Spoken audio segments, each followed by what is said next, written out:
আবার বলছি, লক্ষ্য করে দেখেন যে রাসূল সাল্লাল্লাহু আলাইহি ওয়াসাল্লামের যুগে মুসলমানদের সংখ্যা ছিল মাত্র 5%, হাতে গোনা কয়েকটা, কিন্তু কাফের বেঈমানের এরাই ছিল 95%।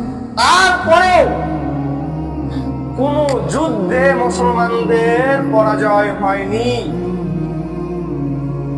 তারপরেও 5% মুসলমানের কাছে 95% কাফের বেঈমান মুশরিকরা কান ধরে উঠতো আর বসতো। কি জন্যে? তারা ইসলামের ভেতরে পরিপূর্ণভাবে প্রবেশ করতে পেরেছিল।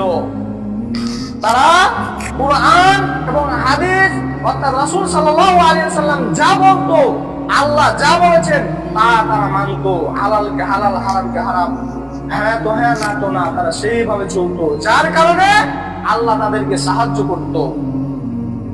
আর বর্তমানে এখন আমাদের বাংলাদেশে লক্ষ্য করেন, আমরা হলাম 95% মুসলমান, মাত্র 5% হাতে গোনা কয়েকটা অমুসলিম।